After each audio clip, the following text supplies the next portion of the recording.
हमारे लिए स्त्रियां लक्ष्मी स्वरूप है, दुर्गा स्वरूप है, माँ अन्नपूर्णा के समान है। और आपके लिए स्त्रियां खेती करने की मशीन है, जिसका आपका एक ही कार्य है, 9 महीने के बाद दूसरी खेती, फिर 9 महीने के बाद तीसरी खेती। औरंगजेब कौन था? वो औरंगजेब जो दिन में 2.5 लाख जनेऊ जब तक ना जला ले उसकी आत्मा को संतुष्टि नहीं मिलती है, और उसी औरंगजेब की मजार पर चादर चढ़ाने जाते हैं अकरुद्दीन ओवैसी। ज्ञान वापी का मामला इतना हाईलाइट हुआ कि ओवैसी साहब कहने लगे कि जो राजपूतों की लड़कियां थी वो मुगलों को ब्याही। कैसे देखती हो? आप एक बार पद्मावती का नाम भी जरा जिक्र कर लें। हमारे देश में ऐसी रानियां रही थी जिसने मुगलों को अपना शरीर छूने नहीं दिया, बल्कि अपना जौहर करना स्वीकार किया। रानी पद्मावती हो, रानी दुर्गावती हो, हमारे देश में ऐसी ना जाने कई महिलाएं रह चुकी हैं जिन्होंने मुगलों को अपना शरीर, मुगलों को सौंपने से बेहतर अपना जान देना ज़्यादा बेहतर समझा। ओवैसी असाउद्दीन अकरुद्दीन का हमेशा से यही काम रहा है कि वो लोग को कभी बोलने की तमीज़ नहीं है। सबसे पहली बात कि अपने आप को एक दिग्गज नेता कहते हैं जिनको ये नहीं पता कि तथ्य पर बात कैसे की जाती है, जिनको ये नहीं पता कि एक प्रधानमंत्री का इज्जत कैसे किया जाता है, इस देश का इज्जत कैसे किया जाता है, इस देश में रहने वाले लोगों और हमारे धर्म का इज्जत कैसे किया जाता है। ओवैसी अकरुद्दीन लोगों को भड़काने का काम कर रहे हैं। उनका यही कार्य रहा है कि किसी भी तरह लोग भड़के आपस में उलझे, और उनका समर्थन तो कुछ हिंदू भी कर रहे हैं जो हमारे देश में मौजूद हैं, जिनको किसी चीज़ से मतलब नहीं है। देश गया, धर्म गया, कुछ नहीं, बस अपनी राजनीतिक रोटियां सेकनी है। तो वो उसी विचारधारा के लोग हैं, उसी विचारधारा के लोग हैं। ओवैसी अकरुद्दीन का हमेशा से काम रहा है लोगों को भड़काना, और ये कार्य वो सही से करते आ रहे हैं। लेकिन माफ़ करिएगा, अपने आप को नेता कहना, अपने आप को एक वकील कहना, ये आपके बस की बात नहीं है। हमें शुरुआती दौर से अभी तक गलत इतिहास पढ़ाया गया है। आज़ादी मिलने के बाद 1947 से लेके लगातार हमारे देश के एजुकेशन मिनिस्टर 5 बार मुसलमान रहे हैं। उन्होंने एक कार्य किया है, हमारे देश के सही इतिहास को हम तक नहीं पहुंचाने दिया। औरंगजेब द्वारा हमारा नालंदा विश्वविद्यालय जलाया गया था, लेकिन उसके बाद जो थोड़ा बहुत बचा था उस कार्य संपन्न करने का काम इन मुसलमानों एजुकेशन मिनिस्टरों द्वारा हुई है। हमें इतिहास पढ़ाया जाता है बाबर का बेटा हुमायूं, हुमायूं का अकबर, अकबर का शाहजहां, शाहजहां का औरंगजेब। हमें ये नहीं पढ़ाया जाता महाराणा प्रताप के पिता का नाम उदय सिंह था। हमें शिवाजी का इतिहास नहीं पढ़ाया जाता। आखिर क्यों? हमें हमेशा अधूरी जानकारी दी जाती है।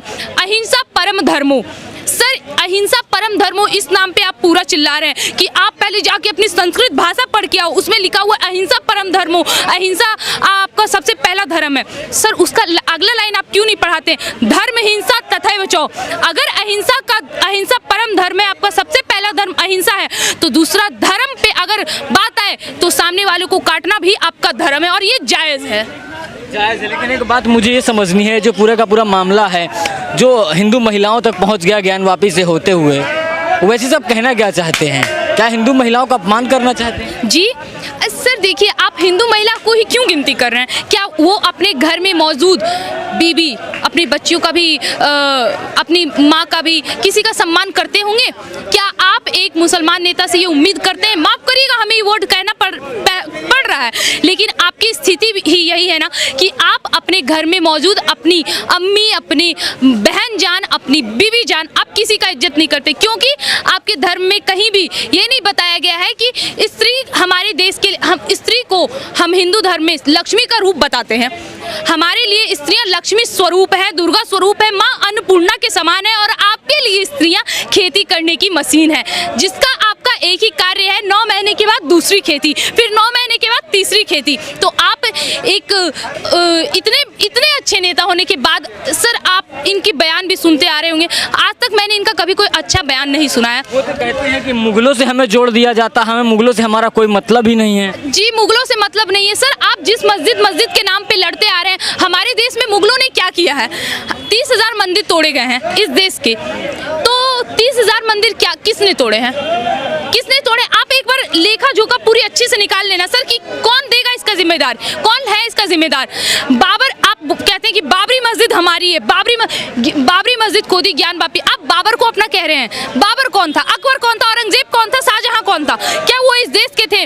उस देश के आए हुए इस देश में वो रहने लगे। इस देश की लड़कियों के साथ उन्होंने लब जिहाद किया, इस देश पर उन्होंने आक्रमण किया, हमारे मंदिरों को तोड़ा। ये सब करने के बावजूद भी हम हिंदुओं से झेलते चले गए, झेलते चले गए, झेलते चले गए। ये सब होने के बाद भी उनके नामों पर ना सिर्फ मस्जिद के नाम बल्कि हमारे कई जिलों के भी ऐसे नाम है, बख्तर, खिलजी, जिसका नाम मतलब आप सोचिए सर, ऐसा देश का संविधान में लिखा गया है कि अगर कोई हमारे देश पर आके आक्रमण करता है तो दूसरे देश के जो आक्रमणकारी हैं उनके नाम पर यहाँ का जिले का या फिर किसी जगह का नाम दिया जाता। औरंगजेब रोड, क्यों औरंगजेब रोड सर? औरंगजेब कौन था?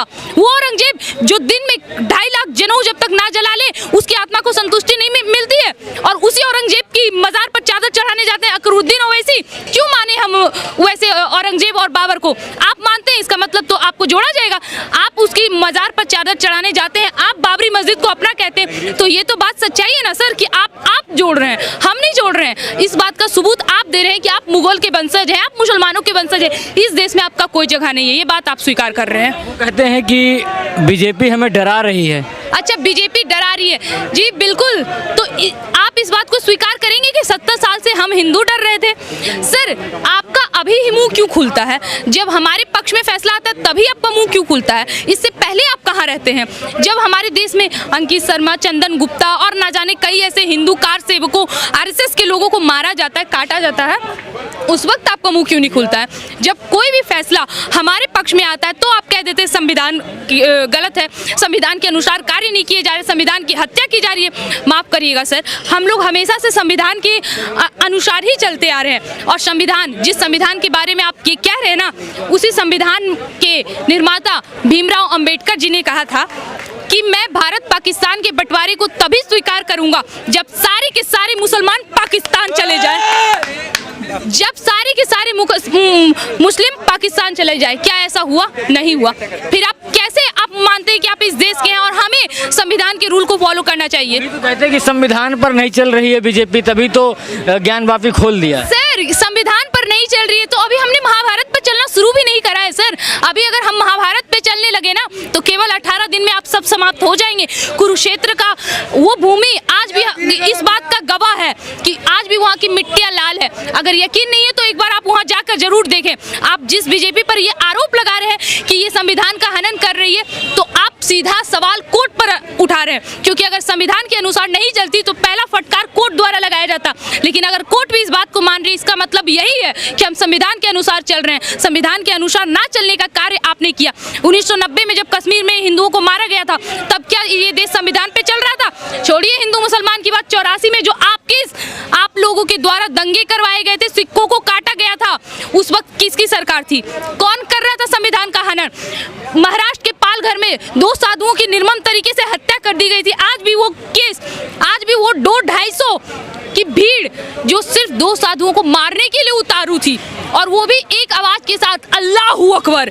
सर, ऐसी आवाज जब आ रही थी तो क्या आप संविधान, उस वक्त हमारा देश संविधान पर चल रहा था? उस वक्त आप इस तरह के जवाब क्यों नहीं दे रहे थे? उस वक्त आप मौनी बन जाते हैं, उस वक्त आप मौन धारण कर लेते हैं। जब बात हम पर आती है तो आप कहते हैं कि संविधान का हनन हो रहा है। नहीं सर, अब हमारा देश सही संविधान के अनुसार चल रहा है, हमारा देश सुरक्षित हाथों में है, आप बस इंतजार करिए।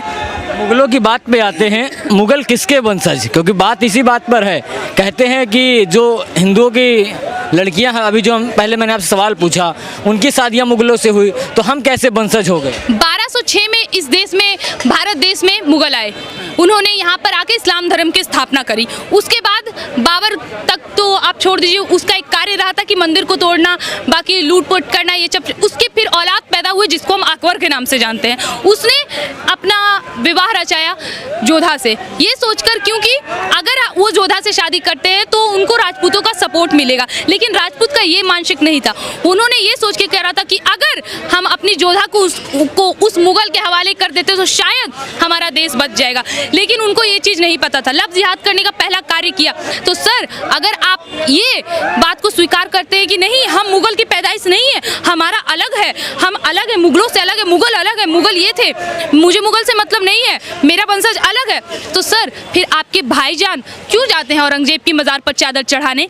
आप क्यों कहते हैं कि बाबरी मस्जिद हमारी है? आप क्यों कहते हैं कि ये मस्जिद हमारी है जो कि सारी मस्जिद मुगलों द्वारा बनवाई गई है? अगर ऐसा नहीं है तो फिर आप क्यों इस बात को स्वीकार करते हैं कि ये सारी की सारी मस्जिद हमारी है?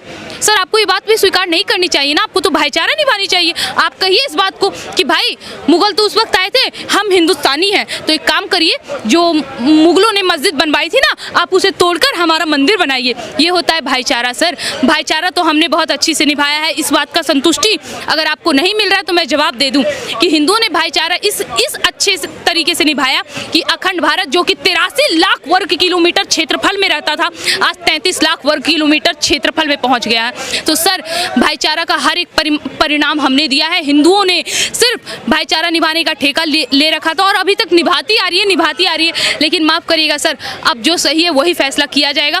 आपके इस तरह के बेतुका बयान देने से कोई फ़ायदा नहीं है।